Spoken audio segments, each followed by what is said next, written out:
I know. Good Lord. I think I'll give it from back here. I keep thinking that we need the theater 5 minutes. And now it's transcribing me, which is even better. Okay. Carbon, are we ready? Do you think? Okay. So it's great to have you guys here. You can't, thank you. And today is a board forum, which just means that somebody on the board does it. And my name is Susan Moon, and I'm the board president this year. And I have written down here what I'm supposed to tell you before I start, which is that I'm a late middle-aged woman, white woman, and I'm wearing a blue and white dress for people that are visually impaired. And I think we can start the slides, Carbon. I'm going to light the chalice and do a reading in just a second. And Sarah showed me how to light the chalice like 2 minutes ago. So. Safety first. Yeah, let's hope there's no excitement. All right. Okay. So, the words as we light the chalice. We come seeking to find community, to find acceptance of who we are. In this place, we might find others who are much like us and others who are much different. May our lit chalice remind us that we are a people taught by different stories with many voices, but always one people, working for a world where love creates justice and justice gives birth to peace. So thank you for being here. Today, the subject is generational differences, and this relates to, so one of the ways that the board works here now is that we kind of define a big question we want to work on for the whole year, and that makes it more able for us to be focused. And the big question we picked for this year is, it was going to be, do we want to grow and in what ways? And then we started growing because the election terrified everybody, and we have a lot of people. And so we changed it to, how shall we adapt to being a bigger congregation? And so this presentation is aimed at that idea of how can we deal with people of different ages and a lot of other differences and make this a safe place for everybody. So that's what we're trying to do. I'm going to give you the sources.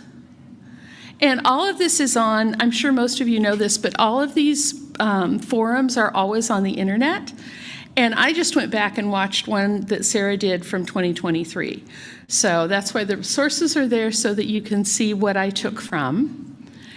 And it's mainly from a book called Generations by Jean Twenge, and she's a professor at UCSD, the University of San Diego. So she's a professor in San Diego, and she studied generations.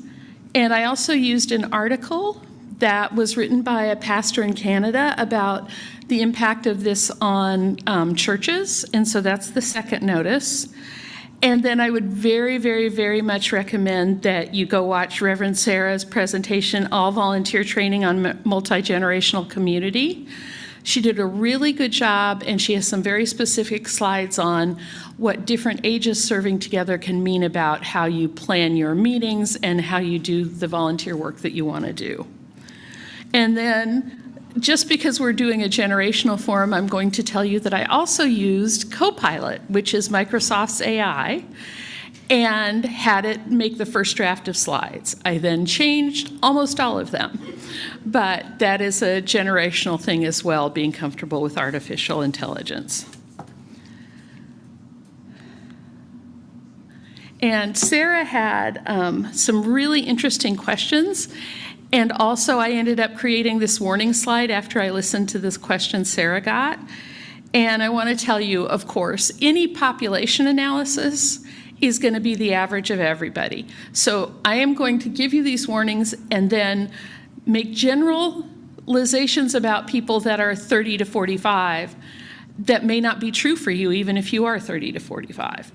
This is just a way of looking at a whole group, and this particular research is really interesting because it's a different way to look at how generations are different.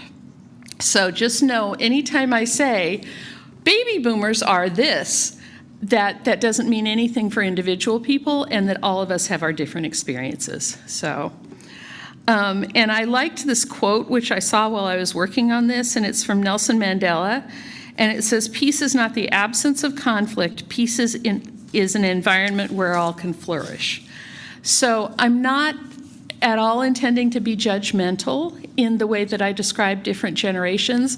I'm trying to give us all a framework so that maybe the next time something weird happens with somebody, you think, oh yeah, we talked about this. People that age can do X, or this is important to people in that particular group. So it's just meant to be a tool. It's not meant to create judgment. It's just meant to be another format to think about when you meet new people at coffee hour, when you sit next to a young person at church, how to interact with them and how their perceptions might be different than yours and why.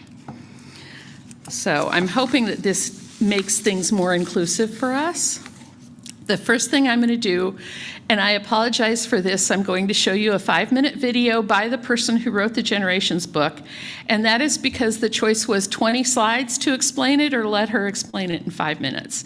So I'm going to play the video. She definitely is a university professor, and I thought, well, it's time change, so people had extra sleep, so they'll be okay.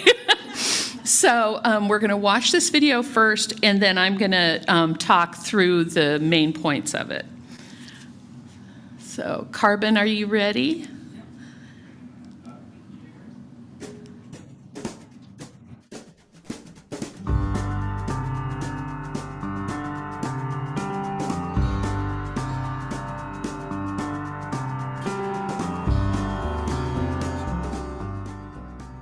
My name's Gene Twangy. I'm a professor at San Diego State University, and I'm going to talk about this book, Generations.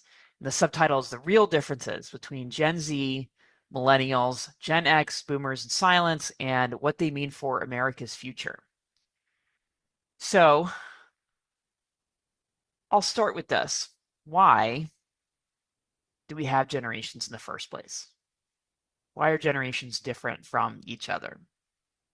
So the classic theory is that it's about major events, that people experience wars and pandemics and economic recessions and depressions at certain times in their life, especially when they're young, and that will shape them, and that's what causes generational differences. So that has some truth to it. Obviously, major events have an impact, but they tend to have an impact during a certain time rather than long term. Some of them have a somewhat limited impact on most people's day-to-day lives. So it's really not the major driver of generational change from my perspective.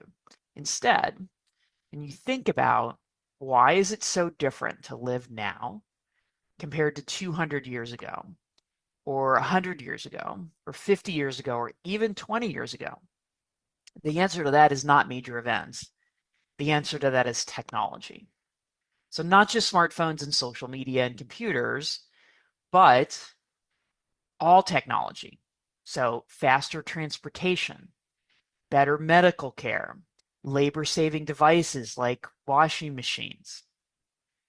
All of these things have had a huge impact on how we live our lives day to day. So technology has that direct impact that can lead to generational differences. And then it's also often mediated through two other influences. So one is what's called a slow life strategy, that people take longer to grow up and longer to grow old.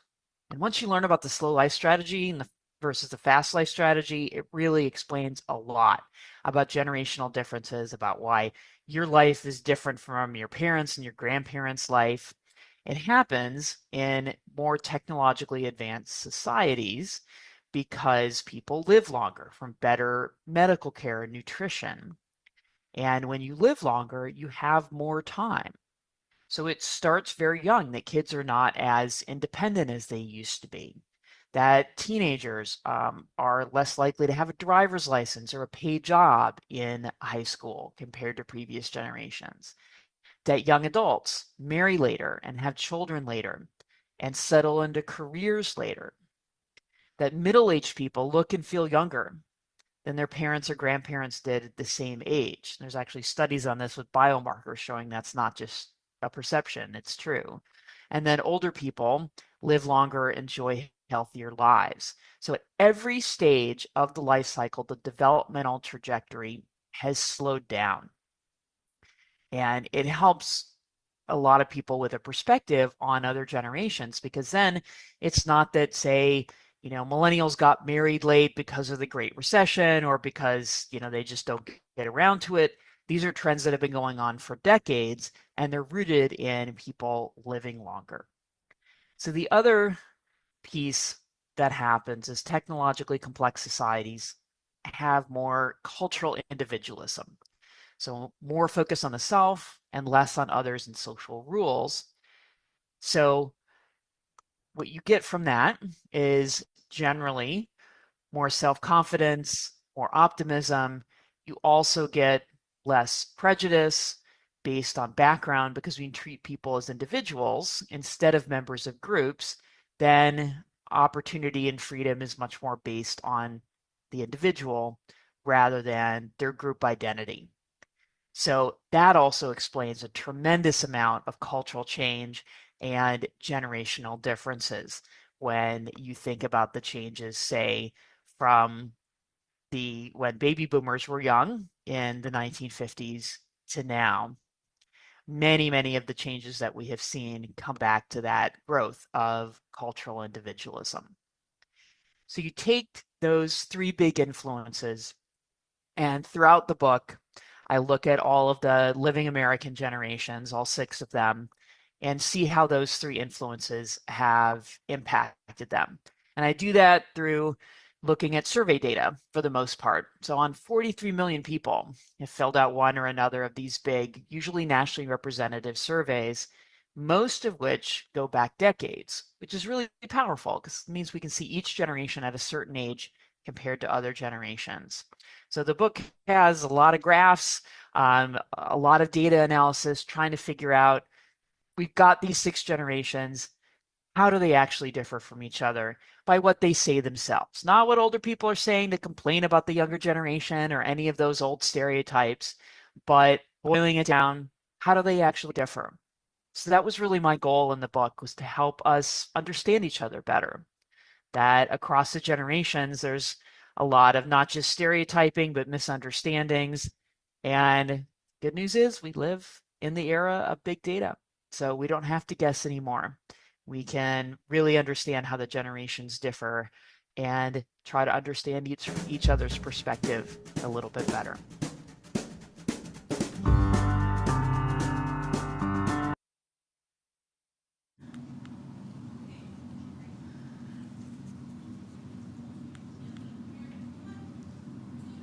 So Carbon, can we go to the next?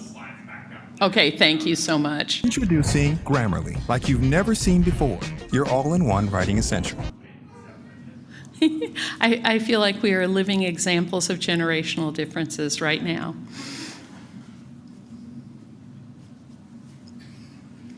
Thank you.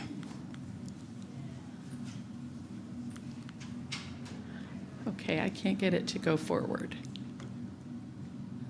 There we go. Oh, and then it went 2.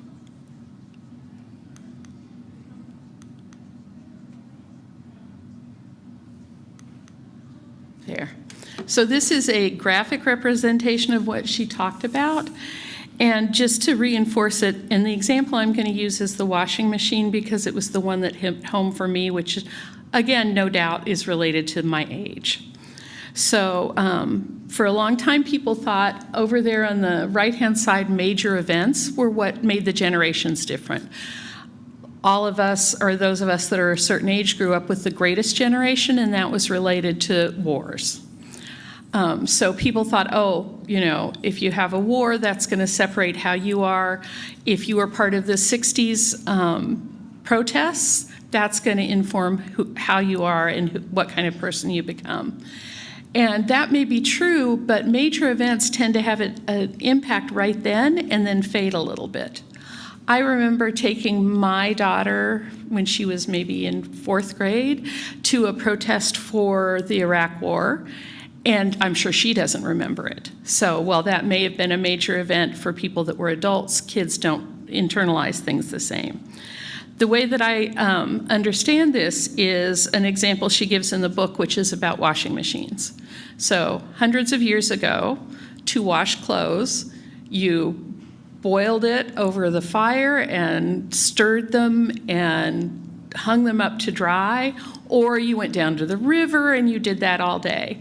That tended to be an activity that took a significant amount of time and done by women, and often would be done by women and daughters. So it was more of a community event. Everybody worked on the laundry all day. So the way that technology influences something like that is, think about now your washer dryer experience. You don't need 4 people and a day and a half to get things done. You can, in fact, put your clothes in the dryer, spend a minute pushing a button, and come back in an hour. So those are the kind of changes she's talking about, where what technology does is give you more time. And what more time gives you is everybody has a little bit slower life. And what they mean is, back when you had to, pound the clothes on the rocks, most of those people spent all of their day, every day, just doing things to survive. They were probably working a farm, they were planting equipment, they had to take a day to get to the store in town where they got supplies. So everything all day was geared towards making your life work. And as time has passed, and technology like washers and dryers, cars, you no longer have to take a wagon for 3 days to get to someplace else. You can drive really quickly. All of those things have freed up time, and that has made us be more individual than earlier generations have been. And certainly the other thing she said, while it is not nutritionally ideal, you certainly can drive through McDonald's and pick up dinner and eat it in 5 minutes, probably in the car, as opposed to spending 2 hours cooking every meal. Spend an hour cooking breakfast, a couple of hours cooking lunch, and another couple of hours cooking dinner. That person now has 6 hours back. So it's often, I think people say things like this that are often judgments, but the truth is little kids are more dependent on their parents because their parents can let them be more dependent. They don't have to be always working, always doing laundry, always getting food on the table. They might have an hour or two to read to their child. And so children that would have been helping do laundry 200 years ago when they were 5 or 6 or 8 or 9, now don't have to help do laundry and probably have more time to play. So you can see how that would influence both how you see the group, and so individualism, you can do things that are on your own, and we'll talk about that a little bit later, and also a slower life. Kids grow up later, they're less likely to have jobs in high school. I grew up in the South, and everybody I knew had a job in high school. And I raised millennials, and my kids were the only people that I knew that had jobs in high school, probably because of my experience and what my expectations were. And the other thing she talked about a lot that I keep forgetting to mention is medical advances. So people live longer. 80-year-olds often are still traveling, which was not true of probably most of our older relatives. And you can hear the negative side of this because you will hear people that are in their 30s and have children and don't have grandparents that can pitch in as much because those grandparents are still out having fun. They're not living in the house with them and there all the time to take care of their grandchildren. So that's one of the generational stresses that is related to the slower life, the ability to live longer, the ability to be more active when you're older. So what I want to do is just give you a profile of each generation And one of the reasons that this topic came up to even present is that Reverend Mary mentioned somebody saying, we have all these new people at church and none of them have kids. And that's because the slower life part. People are having children later. So when we have a 30-year-old that comes and has been married for 5 years and doesn't have kids, that's the norm for them. And to those of us that had kids at 20, it seems silly. So this is a way of wanting to remove the judgment from that situation and understand how things have shifted. So we're going to go through the profiles of the generations, and we're not going to break up into small groups, but I would encourage you to ask a question or have an observation if you want to, because there have been Sarah had some really good observations in her volunteer discussion. So feel free to raise your hand. Tiffany will bring the microphone around anytime you want to. We can have a discussion. So the first generation, and I did not name this. I have no idea where this name comes from. It's called the silent generation. I think maybe in contrast to the greatest generation, which was the one before. So the silent generation, the historical events were the Great Depression and World War II.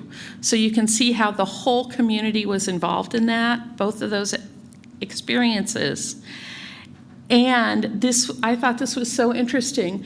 This generation was one of the first generations that had media involvement. They had radio and then television. And generations before that didn't have a way of getting information at the same time as everybody else. And so this was the beginning of, you could hear about something that happened that day on the radio or watching TV. And it also changed the way that you related to consumerism, because you could see advertisements for things you wouldn't have even known existed before TV. So that was a big change for this group. Excuse me. Because of the Depression and because of the war, this was a group of people that valued family and stability. And they got a chance to have more education than the people before them. And this is true for every generation on. Every generation on has a chance to be more educated than the people before it, with some wrinkles we'll talk about. So this was a very civically engaged group. This was a group, we'll talk later, that had a very high church attendance. So much more structured, probably kind of how you think about your grandparents or great-grandparents. The next group is the baby boomers. And we really should divide this. These are people that are 61 to 79 now. And really the most way with finesse to look at this is to look at older and younger baby boomers, because they're slightly different. But we're just going to look at them together. And so they were born after World War II, during expansion, and when people were having a lot of children. They were influenced by the sexual revolution and the Cold War, and grew up with television and air conditioning. There are several paragraphs in this book that talk about the change of life that was made because air conditioning was invented. And it actually increased people who went to live in the South, because they could live in the South and be comfortable. So there are all these weird things that you don't think about that influence how we become who we are. Obviously, birth control was a huge part in allowing women to have different choices. It was the beginning of women being allowed to go back to work because they could control how many children they had, and that was not possible before. And also, social challenges. Because of birth control, they had fewer children, baby boomers, but they also had higher divorce rates and started to live longer. So, and baby boomers are a pretty loud group. We all know about them, and we all are pretty aware of what formed them. One of the things that I didn't think about, and this will be true, so one of the things that happens in many of these different generations is something economic. For example, in the case of the baby boomers, they started off in economic expansion, And what that means over time is if you start in a really strong economic time, your salary probably starts higher. And then from that point on, you probably get a raise that is X percent of that salary. So if you start in an economic boom, you start with a higher salary, and that's what you build your base on. If you happen to be a millennial, you might start your career in the Great Recession, when we had trouble at the beginning of Obama, and the housing bubble, where everybody's houses lost their value. If you start there, you're probably building on a lower base. So one way to think about this as a church, for example, is stewardship campaigns can hit very differently. If you feel like you're always behind, if you are economically nowhere near where your parents were when they were 30, if you can't even imagine buying a house because how high housing prices are.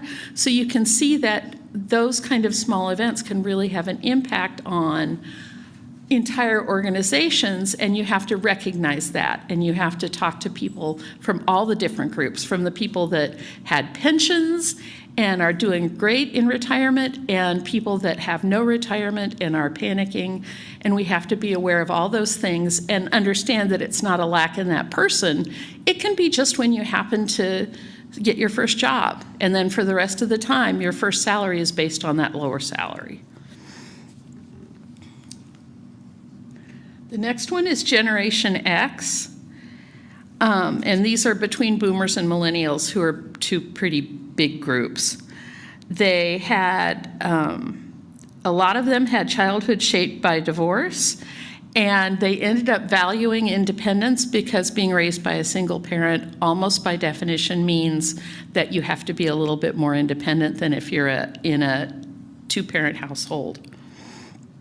They faced high teenage pregnancy rate. There was a big crime wave in the 90s, but 30% of them had gone to some college by the time they turned 30, so ups and downs. This was also the first group, so these are 46 to 60-year-olds now. This was also the first group that really embraced environmentalism. They spent a lot of time outside. It shifted their social view, and they are used to kind of making decisions and doing things on their own. The next one is millennials. And millennials grew up during an economic boom, a lot of technology, and global events like 9/11 and the Great Recession. So the technological milestones, they were the first people that really used the internet and social media and smartphones during childhood and adolescence. This was also the group that had small things they could carry in their pockets that conveyed technology. So the generation before this had computers, but it stayed at home. And this was iPhones and iPads, and you were no longer ever out of touch. I could text my kids and I expected them to answer me if they were out at night, and my parents had no idea where I was when I was young, so that changes.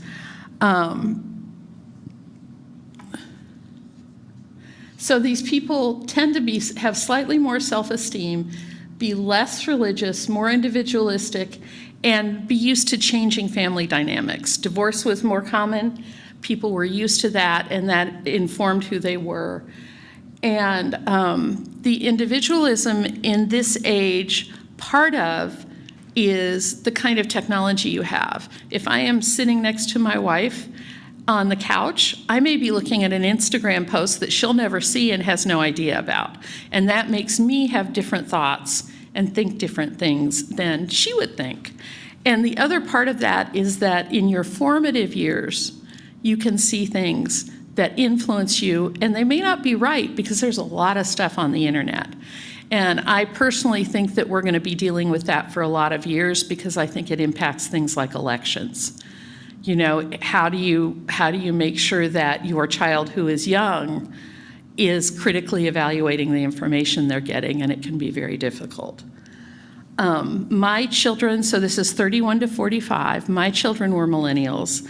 The most millennial experience I had my son said, could my girlfriend and this other couple come over and hang out at our house Friday night? And I said, sure. And I, like a good parent, would come out and kind of get something in the kitchen and go back and make sure there was some supervision. And it was totally silent. And they were all looking at their phones. And I thought, oh, we're going to have a discussion about socialization after this.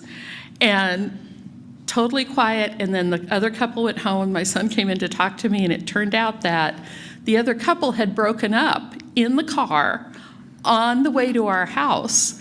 And his girlfriend was texting the girl of the other couple, trying to reassure her and make her feel better. Ethan was trying to talk to the boy, and they didn't sit and talk to each other. They just sat and texted on the phone, and it was quite odd. It did make me feel better because Ethan said it was pretty odd too. But I'll never forget that, walking by going, they're not doing anything. They're not breaking any rules. It's just super weird. I also found out years later that one of the women that, well, little girls, that my son had dated in 8th grade called him once or twice a week for a year after that. And I didn't even know it was happening. She would call him in the middle of the night. So the longest breakup in history. But again, something that would have never happened to me. When those of us that are older had this experience, when people would call my house, I came home from college, and somebody once called me at 10:05, and my mom answered the phone and said, "What are you doing calling this late at night?"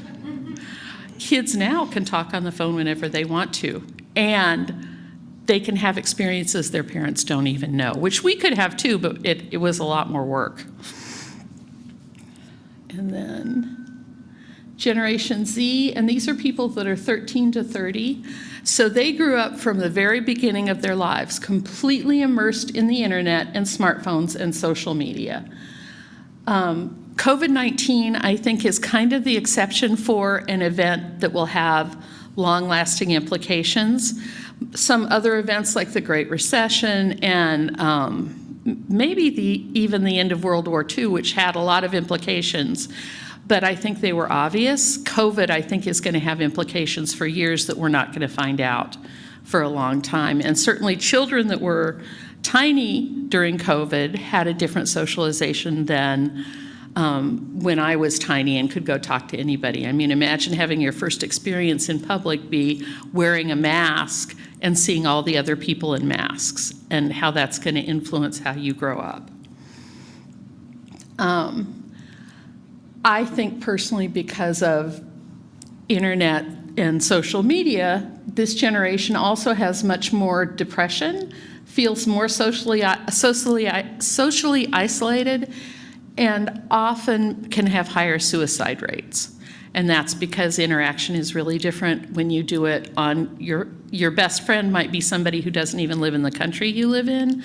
So there are just a lot of implications for complete immersion in technology and social media. So I'm sorry this is very small, but I'm going to tell you all of it. This is really one of I thought, a great chart to look at for how people work differently. And this is important. All of you are different ages. And so the way that you relate to volunteer work, which is why you should watch Sarah's presentation, and the way you relate in a multi-generational community can be very different. So if you look at this on the left side, what it does is it has the 5 generations we're talking about across the top, and talks about, again, what influenced them. And so the first one is the silent generation, and those people, again, are 80 to 100. They grew up with rock and roll, nuclear families, much more defined gender roles at home, and these people tend to, for the way that they look at their jobs, they tend to have the same job forever. My dad was in the Air Force for 27 years. I've been in my job 12 years, and I am the longest person I know of in my job. So it's just not normal. People that are younger change their jobs a lot more. So these people view jobs as being for life. The signature thing that changed them technology-wise was the car, because they could get around a lot easier. I love this. Their main favored form of communication for something important is a very formal letter. This made me think of, so Chuck Schumer, who is only 74, so he's slightly young, has gotten a lot of trouble the last, 6 months. He is the head of the Democratic Party in the Senate, so he's the minority head of the party. And I have heard so many young commentators say, well, he thinks just writing a strongly worded letter is going to do something. And I thought that's exactly this. That is his age. That's what you did. You wrote a letter to an editor. You wrote a letter to somebody who's really bothering you, and you expect them to respond in kind. And that's an older generation thing, and younger people are like, that's not doing anything. So that's a great example of the differences in generations and what they think is important. The second one is the baby boomers. They had the Cold War, the 60s, the moon landings, a youth culture for the first time. So youth were moving into being the most important part of the culture, and that was a new thing. And they are also family-oriented. And the way that they approach their jobs differently is that they are loyal to an organization. Sorry, I can't. Yeah, that's right. They are loyal to an organization, but also believe as employees that they have power to define their jobs. And that's not perhaps the way that the silent generation would have looked at it. Their technology was the television. Their prime method of communication is the telephone. And they're likely to try and meet face-to-face to solve any issues. I cannot stand calling people on the phone. I will do it if I have to. And, that's definitely a generational difference, and is something I will tell you at church we hear all the time. Somebody will say, well, you should probably call her, and sometimes the other person will go, no. Why would I use my phone? So that can be a lot of difference between the generations. And then the next one is Generation X, which is, I forgot how old those people are, 46 to 60. And those tend to be people that were old enough to remember the fall of the Berlin Wall and the Reagan-Gorbachev interactions. They had early mobile technology and high divorce rates. Early mobile technology, for those of you that never saw an old cell phones used to be like the size of a little suitcase, not something you would throw in your pocket. I remember there was a show called The Equalizer, and it was the first cell phone I ever saw that worked in a car. And it was also the size of a piece of paper. So that was their first interaction. These were also people that had personal computers. And that, of course, means you can look around and find a source of information. I mean, when some of us were younger, you had to actually use the encyclopedia. And now you could actually, starting in this Gen X, they could actually just look stuff up on the computer. The other side of that is the way your teachers expected your homework to look was very different because you could desktop publish it. And so there are a lot of differences that you don't think about related to technology and how it impacts your life. These people tend to like to use email and text messages. And they are happy to meet online, but face-to-face will work too. So that's a difference. And I know just since the pandemic, I will say, there's a good side and a bad side. During the pandemic, we got used to doing a lot of stuff on Zoom. We have all our board meetings on Zoom, and somebody last week said, one of the youngest people on the board said, let's meet face-to-face, because we haven't met face-to-face, and that always feels different. So I think the pandemic is going to influence that as well, and certainly in church work, when you're planning your meetings. If you're going to have a meeting and you want people to drive there and meet in person, that may take some explanation to people who aren't used to it. And seniors will often have a hard time coming to meetings that are at night because they don't like to drive in the dark anymore. So you can see how kind of having your mind open to the diversity in your groups will make you make more open and inclusive decisions about what you do. And then the millennials, of course, experience the 9/11 attacks, the social media, and reality TV, which I thought was interesting too, because reality TV leaves you definitely with a certain kind of impression. I don't know how valid it is, but certainly, you know, you watch a lot of Real Housewives, you're going to think that rich people are a different way than you expected. And that's not an experience that somebody that didn't have reality TV and is 70 ever had. So that can definitely influence the way people approach things. They prefer to use text or social media, and they like to meet face-to-face, which I think is interesting. I think that's kind of I would expect people that are social media savvy to want to meet on Zoom, and they don't. They actually trust meeting face-to-face more.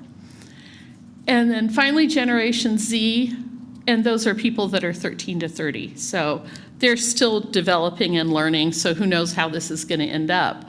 But these are people that came of age during an economic downturn. They're aware of global warming, which other generations weren't, so they feel environmentalism differently. They also, which I thought was fascinating, do cloud computing. So they're used to, I mean, when you used to have a PC at home, it stayed at home. Now I can pull out my phone in the grocery line and look up an email that somebody sent me and remember something. And that's a completely different way of managing life than most of us grew up with. And they are also, this group, the 13 to 30-year-olds, are the most used to handheld devices, because that's what really made a difference. And one of the ways that they solve problems is to crowdsource it. And I hadn't thought about it in this way, but I belong, for example, on Facebook to a group of, I think it's called Women Handy Women, because I fix stuff around the house. And somebody will say, here's a picture of my problem, here's what I've tried, what else can you suggest? And there can be hundreds of ideas underneath it. And I just find that a fascinating way to use social media. And people from all over the country can tell you what happened to them or what they did, and can give you an idea that you wouldn't get if you just went next door and asked your neighbor. So that is true of this younger generation.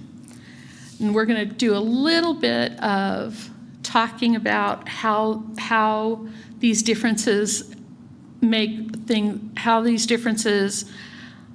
influence general trends. And this first one, if you look here, this is the median age at first marriage in the US by gender, and it's only 1990 to 2021, so about 30 years, and not even really old people.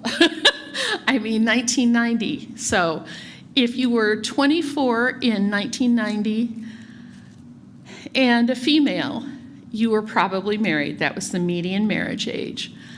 If you are 24 in 2021, you are likely to still be at least 2 years, if not 3 years from when you get married. So this is what she talked about in the book, that's the slow life. People get married later, they have children later, and so things are slower for them. And you can see that age of marriage of both genders has decreased just in those 30 years. So imagine what this graph would look like if it went back to the 1800s. You know, when people got married, they lived to be 60, so they got married at 13, had children at 18, and then didn't live a lot past when their kids were grown up. And now we have this whole time where people aren't getting married until they're 30, and so they have all the years before that to make different choices, but they're also likely to live a little bit longer, and so they're going to have a better life on the other end when their kids are grown up, because they're in a situation where medication is going to keep them alive longer. So you can see how early marriage will make a difference. This one I thought was really interesting too because this is college. And so it has the greatest generation, which is people older than 100. But it has the silent generation, boomers, Gen X, and millennials. And the darkest bar on the top is 4 years of college. So you can see that between the greatest generation and millennials, how many more people ended up with 4 years of college. The other thing that I think is interesting is if you look at the lowest bar, which is the lightest color, that is less than 4 years of high school. So look at how many people, more than 50% of people in the greatest generation didn't finish high school. And that goes down all the way to about 10% in the millennials who didn't finish high school. So imagine how different that made career prospects, what people expected you to do, how you felt about yourself probably. So you can see that there would be a lot of difference between if most people finish 4 years of high school and you don't, that's going to impact how you feel. I think, and this is absolutely my opinion and you can take it that way, Unitarians tend to be so educated. And I think there are a lot of good reasons for that, but I think also we can sometimes be not as inclusive as we want to be by having opinions that are because everybody should be educated. And that's just not available for everybody. So that's a way that I would like us to be more inclusive. Okay, and this is religious affiliation. And what I want you to look at, so this has the older generation at the bottom, and it goes all the way up to Generation Z. And if you just look at the right, that's people that don't go to church. They're not affiliated with any church. And you can see that Generation Z, that's 34%. Well, whereas the silent generation, only about 9% were unaffiliated. So you can see that there's a lot of difference in who goes to church and who doesn't. And all of those, if you look at the farthest left and then go over as the lines get lighter, that is evangelical Christian religions, and then it goes all the way over to major non-Christian religions.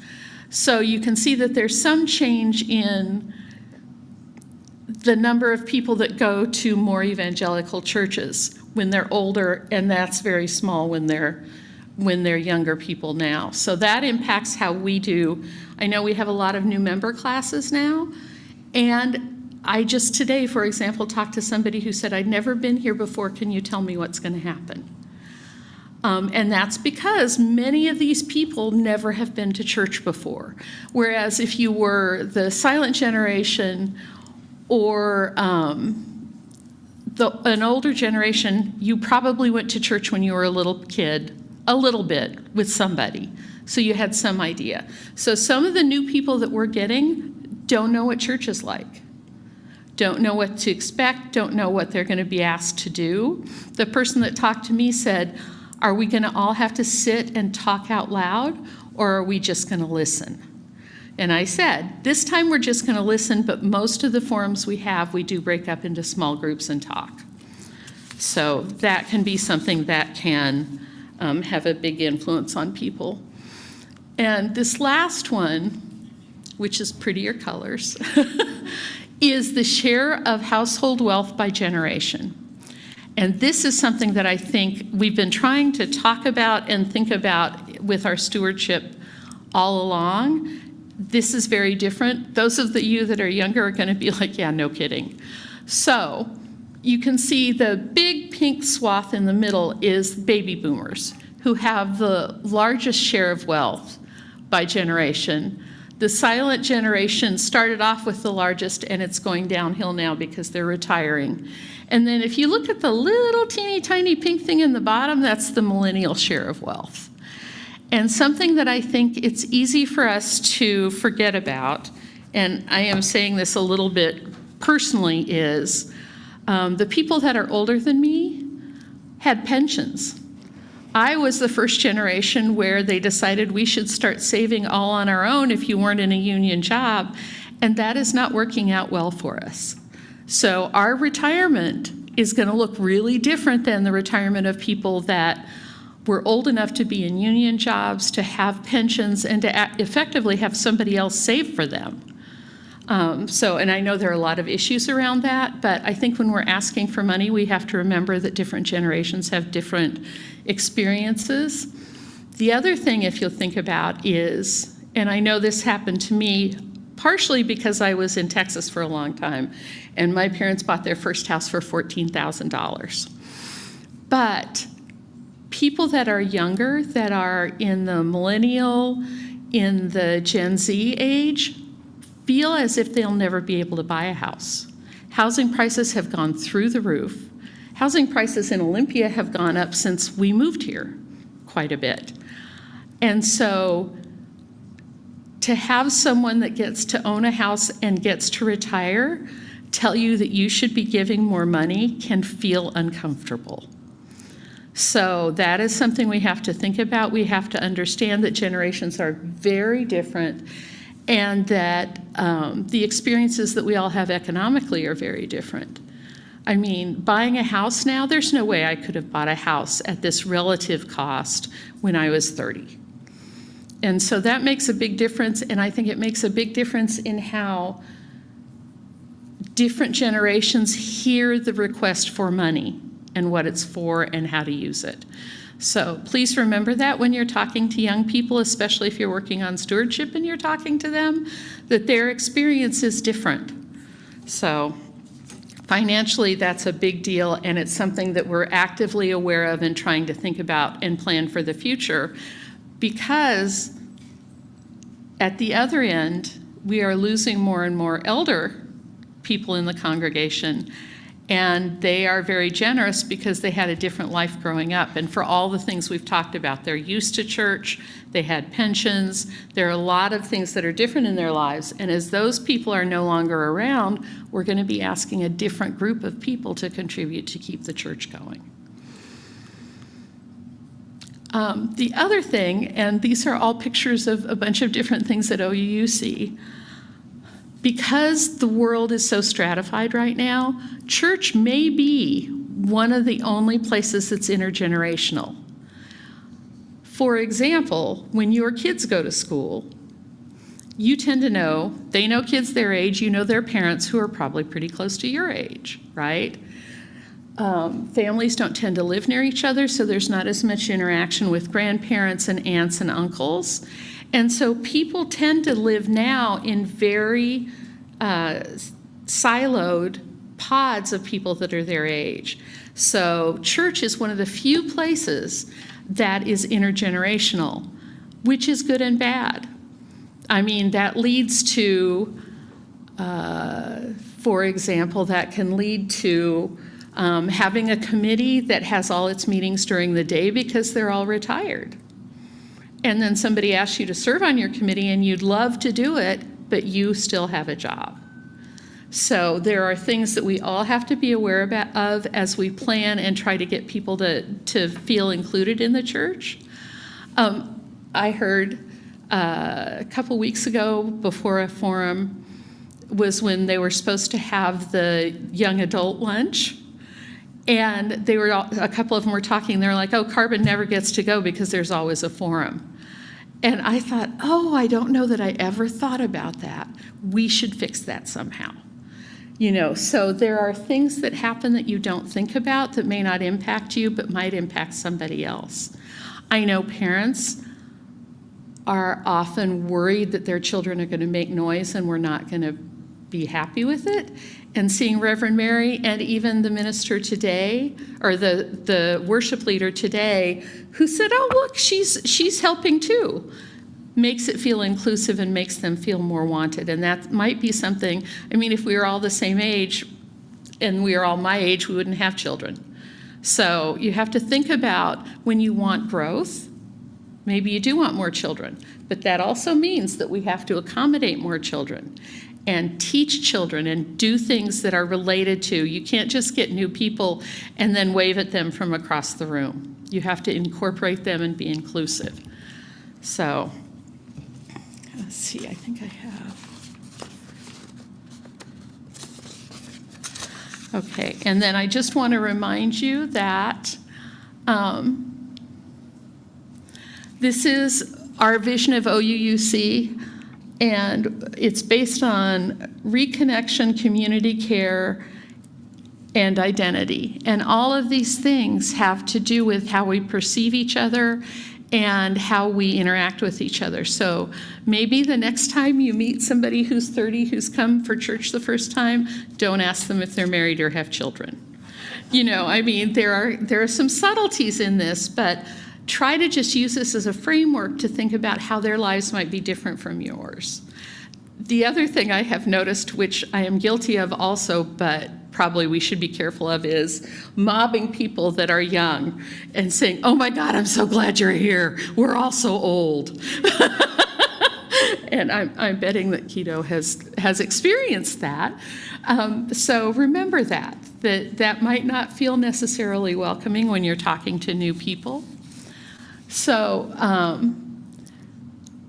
younger people marry later and have children later, or maybe not at all. Technology has a huge impact on youth and can distort reality and disrupt traditional relationships. And we don't really know how that's going to work, but I do think that we have evidence based on our current political issues that living in an echo chamber and hearing only what you want, either way, you know, liberal or conservative, however that works, influences and narrows down your viewpoint, and it can be harder to listen to somebody else that has a different viewpoint. And we no longer get information from the same sources. I mean, everybody my parents knew watched Walter Cronkite. You know, everybody had the same experience. Now, you know, we're getting news on Facebook or from comedians or a bunch of different ways, and so your wealth of knowledge might be completely different than somebody else you disagree with. So just try to be curious instead of judgmental is, I guess, what I would summarize about this whole presentation. Church is supposed to be a place where we offer community. And I laughed because one of the points in this slide said, and it's a low-tech experience. And I was like, I don't think you go to church now. Because there are still, I mean, it's wonderful that we can be on Zoom. We have members that cannot leave the house or are immunocompromised and need to stay away. So having Zoom is a lovely thing and a great experience. But also some of what people value is the ability to come and sit in a room and be quiet with a whole group of people, or feel as if a lot of people feel the way that they do. So that's a lovely gift that church gives. And so we somehow moving forward have to incorporate both the Zoom community that we have and the people that come and the people that do both, and make sure that those are all inclusive environments. And the other thing is that, and I think this is so important right now, faith communities can give people some kind of respite and a feeling that somebody cares about them. The world is so divided right now. There's so many hard things happening. It can just be lovely to come to a place where there are a lot of people and you're included. Even if maybe the person you're sitting next to doesn't think what you think politically. If we can be here and be open for each other and be inclusive, we create a community that people are going to feel seen and that's going to help everybody's mental health. And so does anybody have anything they want to say or want to argue with or anything before we conclude? And Schuyler? And just a reminder that we always do the microphone so the people on Zoom can hear. I just wanted to say generationally something that's really stood out to me, because I grew up in Texas, and everyone who was, say, like silent generation, they were segregationists, right? Yeah. And so moving up here, it's been difficult to get in touch with people from that same generation. Mm-hmm. But when I have, it's been like really refreshing to hear about people's experiences, like in the 60s and stuff like that. It's like only things I've seen in movies. And, you know, what was that really like? Yeah, it's been difficult, but it's been really nice. Thank you. I will say that when we first moved here, everybody I met had been in the Peace Corps. And I thought, oh, I am not good enough to be part of this church. So we all have different experiences, and I think it's just great that we can share them. Does anybody else have anything they want to say or add? Lee and Carol.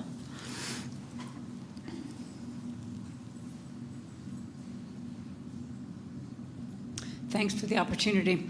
So I hoped in this meeting that I would be hearing from the younger groups of the congregation about what they are planning for their lives within the congregation and how the congregation serves them and how they could serve back and forth. So I really had hoped that this would be a solution about bringing community together. Well, and we can do another one like that. We have forums all the time, so I'll add that to the list. Thank you. I just found it very educational, the different generations. I had never been exposed to them as part of the silent generation or the next one down or whichever, but I found it really interesting and educational to hear about the differences, which I would not have been aware of without this forum. So thank you. Oh, good. Beth? I found this to be very interesting also, and a good explanation for some things that I experienced when I was still in the workforce. But I do want to say that I think there's overlap in generations in that I am from the silent generation, but I am having and have had to learn to manage my life in a more contemporary electronic way than I ever thought I would. And so there's just, as we go on, and for those of us who are blessed with longevity, if we do need to learn more current ways of managing life. Yeah. And I did it kicking and screaming, but I'm doing it because I need to. But thank you. That's great. Dieter?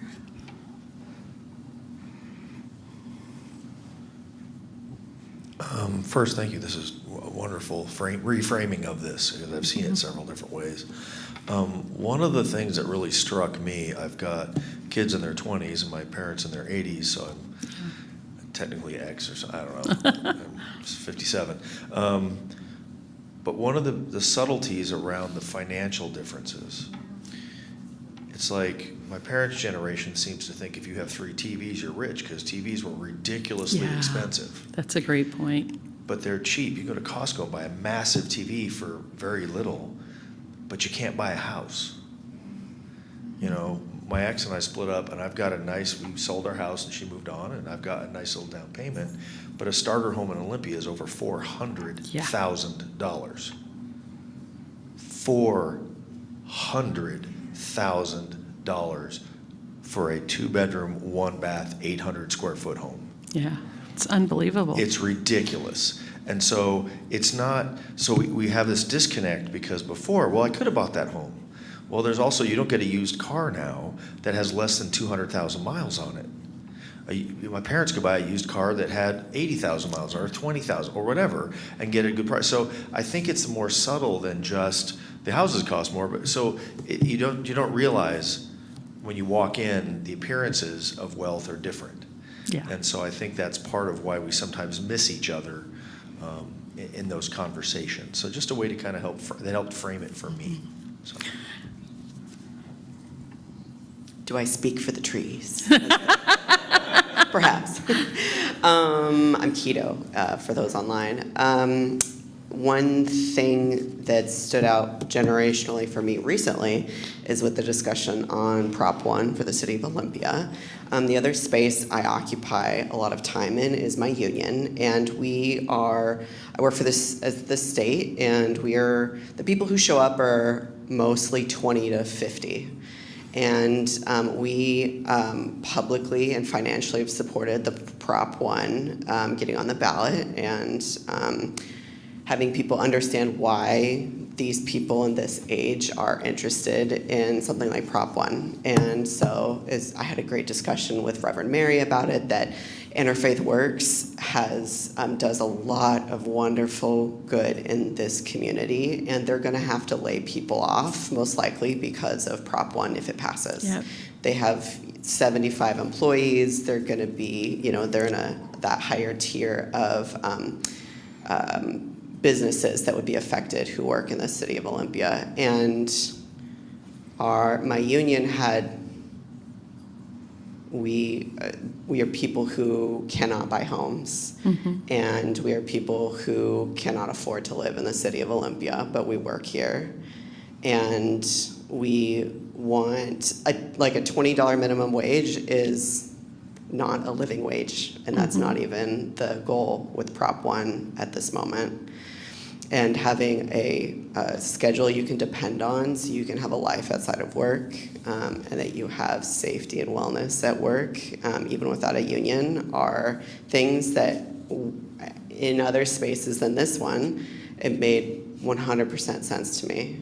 And then I've talked to people here about Prop 1, and that they're really concerned that businesses are going to close, and it's going to be untenable for a lot of people. So that was something recently that I had to think about, both sides. This is a community of people mostly over the age of 60 who have a lot of privilege. And I will wrap this up with saying, people in my generation of millennials, we feel so betrayed by boomers that they climbed up the ladder and pulled the ladder up behind them. Yeah. I didn't want my kids to have student debt, so I took parent loans out. And I had a conversation with Sam's father a couple times where he was like, well, they should just work. I mean, I worked in the summer, and then I could pay for college. And I looked at him and I said, do you understand that I owe $250,000 for my 3 children's years? One of them went for a long time.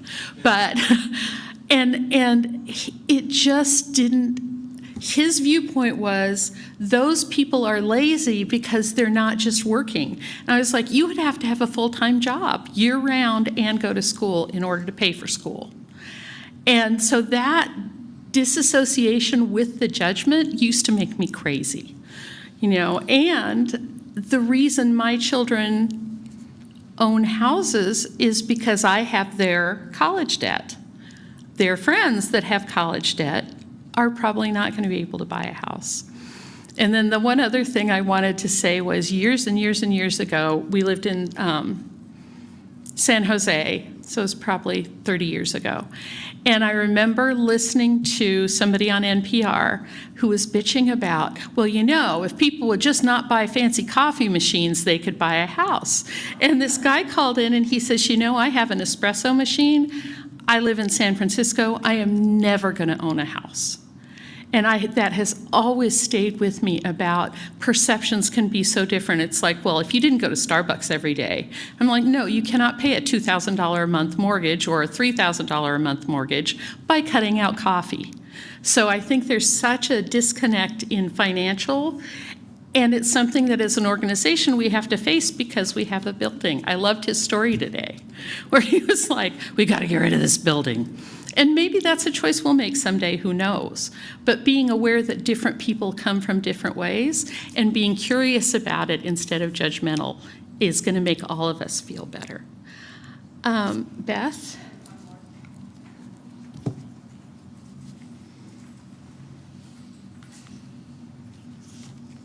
I want to say too that generationally or anything where we're making generalities, which we do and need to about these things, not everybody who is in the silent generation or baby boomers or however experience the same financial situations.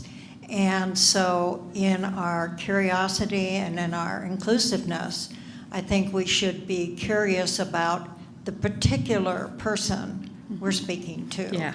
Because I just want to share that a couple weeks ago when the millenniums were having their lunch, we had coffee left over in the kitchen, and I put my head in the door to ask if they wanted some leftover coffee. And one of the participants in the group said to me, well, Beth, what are you doing here? Obviously, you're not part of this age generation to be here. Oh, my goodness. And I, who am counseling older adults, I'm going to put a class together on ageism, and when I get it done, I'm going to offer it here, because I'm not that thin-skinned, but on the other hand, that was so inappropriate. And I just think we should all know these things and look at whoever we're talking to as a particular individual and not total generality as to how this person lives or can live or wealth for that. Well, and the other thing that I noticed, because I'm on the kind of younger end of most of my friends, and I have a torn meniscus in my knee, and actually a really hurt shoulder. And Sarah put it in her volunteer article, I think. I said, sometimes I don't come to Thursday night dinner because I can't help with tables anymore. And it hurts me so much to admit that and to force other people to do it. And we went to a Thursday night dinner and somebody walked by us and said, all right, you guys, get up, stand up, and start putting stuff away. We've got to get going. And I was like, I kind of want to punch you, because I would if I could, and now I feel really bad and like I shouldn't be here. So that's another way. It's not only elderly people. Anybody can have an issue that means they can't stand up a long time. It drives me crazy because I've always been the strong person, and the fact that I can't put tables away anymore without hurting myself has been a lot to deal with. So we all have these kinds of issues. It's not just, ageism goes both ways. Everybody thinks if you're 30, you have an infinite supply of time and ability to help, and you're probably working 2 jobs. So, there's a lot going on. I appreciate you guys staying here for so long. I didn't intend this to be so long. And, Janae? Oh, Janae has one. Sorry, one more thing. I know you're wrapping up. I think based on the few things that I've heard here at the end, it might be worth having a forum in the future where we get to hear personal testimonials from people to better understand maybe their lives or their background and what issues kind of they see at church or have experienced here. Because I think those insightful stories are really helpful for us to all have better understanding. Yeah, even LDC is a committee that meets and the board has to have a representative for it. And I thought, well, everybody that is retired already has a committee they're on. How am I going to find somebody to go to that because it's during the day? So it's just, there are lots of interesting things that happen. I want to thank you guys so much for coming. And I will add it to the forum, and the board will talk about when to do the next one. And I think the idea of personal testimonies would be very interesting. And then I want to just extinguish the flame with these words. We come from many places along different paths, bringing different truths. We come with different histories and different realities, and yet we come together as one people, with faith that we can use our differences to heal ourselves and each other, and to bring wholeness to a fractured world. So that is my wish for you guys as you leave today.